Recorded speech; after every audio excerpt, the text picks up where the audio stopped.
राज्यामध्ये 2 लाखाच्या वर असे आदिवासी भागातील वनपट्टेधारक आहेत, ज्यांची नोंद महसूलच्या 7/12 उतारावर आहे, पण अशी नोंद इतर अधिकारामध्ये आहे आणि मूळ मालक म्हणून महाराष्ट्र शासन उपने दाखवला आहे. त्यामुळे या 2 लाख कुटुंबांना केंद्र सरकार राज्य सरकारच्या योजनांचा लाभ होत नाही, पीक कर्ज मिळत नाही, अॅग्रीस्टॅक योजनेचे बेनिफिट मिळत नाही, नैसर्गिक आपत्तीचा नुकसान भरपाई मिळत नाही आणि बँकेचं कर्जही मिळत नाही, पीक कर्ज मिळत नाही. आदिवासी संघटनांनी आणि आदिवासी भागाच्या आमदारांनी मागच्या अनेक वर्षापासून मागणी केली होती की वनपट्टेधारकांना स्वतंत्र पद्धतीने 7/12 असावा. माननीय मुख्यमंत्री देवेंद्र फडणवीसजींनी माझ्या अध्यक्षतेखाली एक समिती तयार केली होती आणि मला सूचना दिल्या होत्या की आदिवासी पट्टेधारकांना त्यांना सर्व योजनांचा लाभ मिळाला पाहिजे, याकरता गाव नमुन्यामध्ये सुधारणा करा. आणि आता मला या गोष्टीचा अभिमान आहे की आदिवासी वनपट्टेधारकाकरता 7E आणि 12E तयार करण्यात आला. प्रत्येक वनपट्टेधारकांना आम्ही 7E आणि 12Eची नोंद करू. त्यामध्ये वनपट्टेधारकाची नोंद आल्यानंतर आता या 2 लाख कुटुंबांना सर्वच योजना लागू होणार आहे. या कुटुंबांना शेतीचं कर्ज मिळेल, केंद्र सरकारच्या राज्य सरकारच्या योजना मिळेल आणि त्यामुळे आदिवासी भागातील सर्व वनपट्टेधारकांना माझी विनंती आहे, आम्ही लवकरच त्याचा भूमी अभिलेख करणार आहोत, मोजणी करणार आहोत आणि आता एक मोठा अधिकार आता आदिवासी भागातील वनपट्टेधारकांना मिळणार. वनपट्टेधारकाकरता स्वतंत्र 7E आणि 12E तयार करण्यात आलेला आहे आणि हा निर्णय आदिवासींच्या कुटुंबांना अत्यंत सक्षम करणारा निर्णय आहे, त्यांना स्वामित्व देणारा निर्णय आहे आणि त्यामुळं आदिवासी शेतकरी कुटुंब हे सक्षमीकरणाकडे जाणार आहे. माननीय मुख्यमंत्री देवेंद्र फडणवीसजींचं सरकार, आमचं सरकार, या सरकारने आदिवासी भागातल्या जनतेला, शेतकऱ्यांना जो विश्वास दिला होता, आता वनपट्टेधारकांना 7E आणि 12E नमुना मिळाल्यामुळं आता हा संघर्ष संपणार आहे आणि एक मोठा फायदा राज्याच्या शेतकऱ्याला होणार आहे.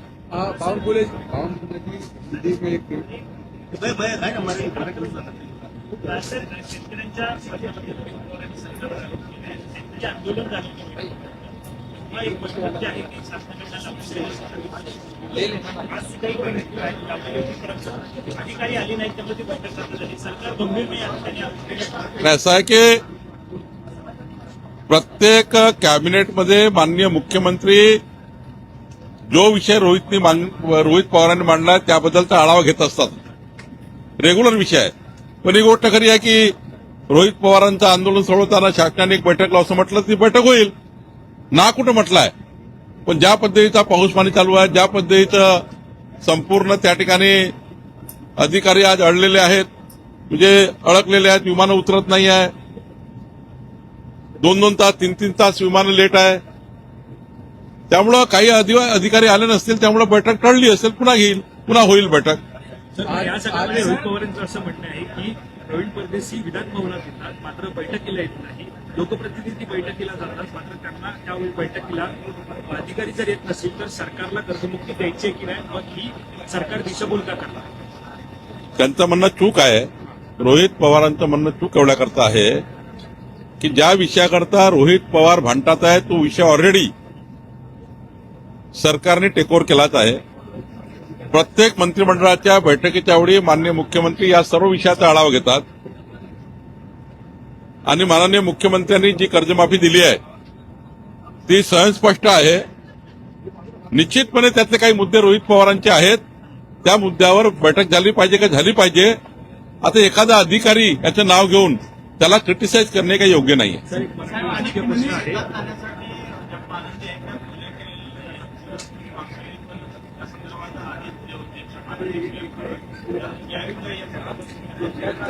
राज्यातल्या शेतकऱ्यांना माझं आव्हान आहे की पानन रस्ते, वहिवाटीचे रस्ते एका एका गावामध्ये 30-30, 40-40, 10-10, 12-12, 5-5 रस्ते आहे. एक रस्ता नाही आहे. त्यामुळे आता योजना आली आहे. एका दिवसात काही संपूर्ण पानन रस्ते मोजणे होणार नाही. पण सरकारने हे भूमिका ठरवली आहे. त्याकरता आम्ही डॅशबोर्ड तयार केलेला आहे, वॉर रूम तयार करतो आहे आणि सर्व शेतकऱ्याचे पानन रस्ते मोकळे झाले पाहिजे. त्याचं सीमांकन झालं पाहिजे. शेतकऱ्याच्या पानन रस्त्याला क्रमांक दिले गेले पाहिजे आणि हे सर्व झाल्यानंतर या पानन रस्त्याच्या बांधकामाकरता निधी जसं 1000 कोटी यावर्षी आम्ही दिले. आता हा निर्णय फार मोठा आहे, एका दिवशी संपणारा नाही आहे. त्यामुळे या 5 वर्षाच्या कार्यकाळामध्ये बऱ्यापैकी आमचं हे काम पूर्ण होईल. 100 वर्षापासून वाट पाहणारा शेतकरी आज या निर्णयामुळे पुढे जाणार आहे. शेवटी इतके पानन रस्ते मोकळे करायचे आहे, वहिवाटीचे वाद संपवायचे आहे, अतिक्रमण काढायचे आहेत, अतिक्रमण काढून दोन्ही बाजूला झाडं लावायचे आहेत. त्यामुळे मोठा निर्णय आहे. त्यामुळे जसं जसं असं पुढे जाऊ. पण माननीय सर्व लोकप्रतिनिधीला, पंचायत ते पार्लमेंट पर्यंत सर्व लोकप्रतिनिधीला माझी विनंती आहे की आपापल्या गावाच्या बैठका लावून सर्व आमचे भूमी अभिलेखचे अधिकारी घेऊन तहसीलदार आणि पानन रस्त्याच्या संपूर्ण विषयाकरता त्या त्या भागाच्या आमदाराच्या अध्यक्षतेखाली सर्व अधिकारी काम करणार आहे. आमदारांनाच अध्यक्ष केलाय. आमचा एडीओ प्रांत त्या ठिकाणी सचिव केलेला आहे. भूमी अभिलेखचे अधिकारी दिले आहे. त्यामुळे काम मोठं आहे, थोडा वेळ लागेल. पण सरकारची भूमिका स्पष्ट आहे की मुख्यमंत्री बळीराजा पानन रस्ते योजनेमध्ये शेतकऱ्यांना संपूर्ण रस्ते मोकळे झाले पाहिजे. शेतकऱ्यांची 4 चाकी गाडी शेतात गेली पाहिजे, याकरता आमची भूमिका आहे. असं राजकीय प्रश्न एक आहे. डोंबिवलीमध्ये नगरसेवक शिवसेना शिंदे गटाचे तर महिलेला मारहाण होते आणि तो व्हिडिओ सध्या सोशल मीडियावरती व्हायरल होतोय. कारवाई महायुती सरकारकडून त्या महायुतीकडून काय असणार आहे? नाही, नक्कीच त्या ठिकाणी त्या महिलेने तक्रार दिली असेल तर ज्या तक्रारीत जे म्हटलं गेलं आहे त्याप्रमाणे गुन्हे दाखल झालेच पाहिजे. भाजप असो की राष्ट्रवादी असो की शिवसेना असो, हा काही पक्षाचा प्रश्न नाही आहे. या घटनेमध्ये एखाद्या महिलेला मारहाण झाली असेल तर त्या मारहाणीच्या संदर्भात जी काही पोलीस तक्रार ज्या संदर्भाची असेल त्यावर योग्य कारवाई होईल. जिस तरीके से आदिवासियों को 2 लाख आदिवासियों को आपने उनकी जमीन देने का फैसला जो किया है, ये कितना बड़ा फैसला और काफी इसके लिए बहुत बड़ा लॉन्ग मार्च आया था मुंबई में और जिस तरीके से हंगामा हुआ था उसके बाद सरकार का फैसला. देखिए, हमारे एनडी गावित जी है, जेपी गावित जी है और किसानों ने, आदिवासी परिवारों ने बहुत बार मोर्चे लाए. आदिवासी क्षेत्र में काम करने वाले विधायक, इन्होंने भी बहुत बार विधिमंडल में कहा, लेकिन ये निर्णय नहीं हो पा रहा था. लेकिन देवेंद्र फडणवीस जी की सरकार, हमारी सरकार ने निर्णय लिया है. ये बहुत ऐतिहासिक निर्णय है कि आज जिनको हम फॉरेस्ट के जमीन के जो पट्टे देते हैं, आज के रूल में क्या है, कायदे में क्या है, ये जो हम पट्टे वाटप करते आदिवासी किसानों को, हमारे 7/12 जो एनटी है इसमें इतर अधिकार में वो उसका रजिस्ट्रेशन किया जाता है, उनको लिया जाता है. लेकिन मूलतः जो मुख्य नाम शासन का होने की वजह से, फॉरेस्ट का होने की वजह से इन आदिवासी परिवारों को एग्री स्टैक का, क्रॉप लोन का, कोई भी एग्रीकल्चर की स्कीम हो, ये जो ओला गिरते उसकी नुकसान भरपाई हो, कुछ मिलता नहीं है. तो माननीय मुख्यमंत्री देवेंद्र फडणवीस जी ने मेरे अध्यक्षता में समिति बनाई थी और इस समिति ने निर्णय लिया है और आज मैंने विधिमंडल में ये घोषणा की है और शासन निर्णय जाहिर किया है. अब जितना भी आदिवासी पट्टेधारक है इनको सबको 7E और 12E मिलेगा. 7E और 12E में जब उनका 7E में नाम आएगा, अलग से हर वन पट्टेधारक का एक नाम आएगा और 12E में उनका क्रॉप आएगा। क्या क्रॉप लेते हो? 7 में नाम आएगा, 12 में क्रॉप आएगा। इससे क्या होगा कि डायरेक्टली स्वामित्व योजना, मोदी जी की सारी योजनाएं, किसानों की जो मोदी जी ने 6,000 रुपए दिए, किसान सम्मान योजना वो मिलेगी, क्रॉप लोन मिलेगा, एग्री स्टॉक के पूरे फायदे मिलेंगे, ये सारा उनको मिलेगा। और 2 लाख परिवार, आदिवासी परिवार जो जूझ रहे थे, उनको एक बड़ा न्याय से मिलेगा।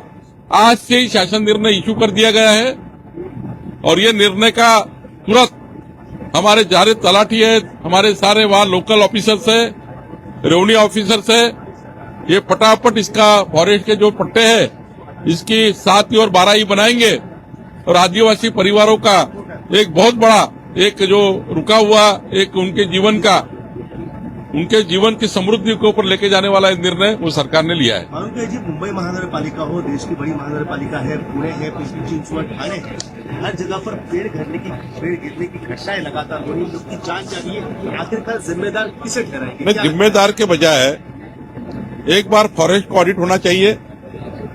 कोई झाड़ की एक उम्र होती है और वो झाड़ की उम्र के साथ साथ फॉरेस्ट ने ऐसे झाड़ों को निकालने के लिए परमिशन लेकर ये स्टेट वाइज एक मुहिम करनी पड़ेगी और स्टेट वाइड मुहिम करके इसको पूरी तरह से निष्कासित करना पड़ेगा। जो झाड़ गिर रहे हैं या नीचे से सूख गए हैं, कल वो गिरने वाला ही है, तो आने वाले दिनों में एक ऑडिट करना चाहिए सारे जो रास्ते के पेड़ों का, कम से कम रास्ते के पेड़ों का ऑडिट होना चाहिए। तो निश्चित रूप से मैं फॉरेस्ट मिनिस्टर हम बैठेंगे, क्योंकि कोई भी झाड़ निकालना है, तोड़ना है तो फॉरेस्ट की परमिशन चाहिए। तो फॉरेस्ट ने सुमोटो एक इस साल में हम एक प्लान करेंगे कि जिन झाड़ों की उम्र हो गई है, जो झाड़ों को लेकर कोई नीचे में वो गिरने जा रहे, ऐसा एक कोई हमने उसका परीक्षण किया। आज तो परीक्षण की मशीन आती है कि हमने उसके रूट पे मशीन लगाया तो ये झाड़ नीचे से सूखा हुआ है या गीला है या उनकी जड़ें कितनी मजबूत है ये मालूम होता है। उसका एक कैमरा भी आता है, उसे देख सकते हैं। तो निश्चित रूप से फॉरेस्ट मिनिस्टर से मैं बात करूंगा इसको ऑडिट करने के लिए। सर, फॉरेन मंत्री संदर्भातला एक प्रश्न महत्वाचा होता की राज्यामध्ये परप्रांतीयांनी मोठ्या प्रमाणात जमिनी घेतलेल्या आहेत जे शेतकरी नाहीये, या संदर्भात आपण काही चौकशी अहवाल करणार आहोत? महाराष्ट्र कुळ कायद्यानुसार नियमावली आहे, परप्रांतीयांना शेतकरी असल्याशिवाय राज्यात जमीन घेता येत नाही। परंतु काल आपण बघितलं असाल, सिंधुदुर्गमध्ये मोपा विमानतळ तयार झालं, त्याच्या आजूबाजूला परप्रांतीयांनी जमीन गेल्याच्या तक्रारी आल्या, आज धुळेमध्ये तक्रारी आल्यात। त्यामुळं महाराष्ट्र कुळ कायदा नियम ज्यांनी तोडलेला आहे, आम्ही जमाबंदी आयुक्ताच्या माध्यमातून संपूर्ण सर्वेक्षण करणार आहोत की परप्रांतीयांच्या रजिस्टर केलेल्या आहेत, जमिनी घेतलेल्या आहेत, त्यांनी कुळ कायद्याचा भंग केला असेल तर अशा जमिनी शासनाच्या नावाने जमा करू, या जमिनी शासन ताब्यात घेईल। चुकीच्या पद्धतीने रजिस्ट्री केली असेल आणि आमच्या महाराष्ट्रात या ठिकाणी शेतकरी नसताना शेती खरेदी केली असेल, जमिनी खरेदी केल्या असतील, हे नियमबाह्य आहे, हे महसूल कायद्याच्या कुळ कायद्याच्या विरुद्ध आहे। त्यामुळे याच्यावर आम्ही कारवाई करणार आहोत।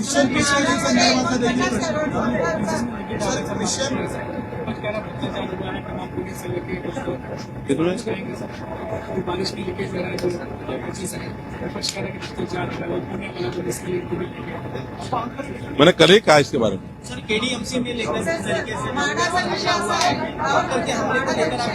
देखिए, मैंने अभी अभी कहा है कि केडीएमसी हो या महाराष्ट्र में कहीं भी हो, अगर किसी महिला को मारपीट होती है, वो मेरी बहन ने कोई तकरार दी होगी, उसकी तकरार का संदर्भ क्या है, किस प्रकार से उनका वो कंप्लेंट में क्या क्या उन्होंने कहा है, उसके आधार पर पार्टी कोई भी हो, राष्ट्रवादी हो, शिवसेना हो, बीजेपी हो, कोई भी कार्यकर्ता ने किसी महिला को नहीं मारना चाहिए।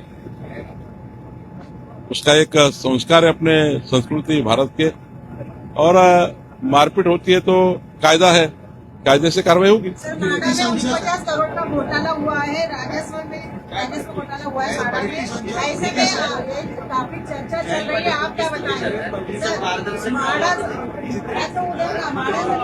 माडाचा विषय आज मला नाही, मला तो अभ्यास करून बोलावं लागेल। राजेंद्र आव्हाड पण म्हणतायत की तुम्ही पारदर्शक काम करता, तुम्ही शिस्त लावली ही वाखाणण्याजोगी आहे. ही भविष्यातल्या युतीची नांदी असं म्हणावं खरं तुमच्या कामावर.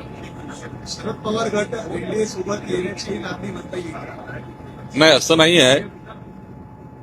जयंत पाटील साहेबांनी आव्हाडजींनी जे काही सभागृहात अपेक्षा व्यक्त केल्या, त्यांच्या भागातले प्रश्न त्यांनी मांडले, त्यावर शासनाने पॉझिटिव्ह भूमिका घेतली आणि त्यामुळे सहज वाटतं की बाबा मंत्री किंवा शासन एखाद्या विषयाला पॉझिटिव्ह आहे, त्या विषयापुरतं सरकारचं अभिनंदन करण्याची प्रथा परंपरा महाराष्ट्राच्या विधिमंडळाची आहे.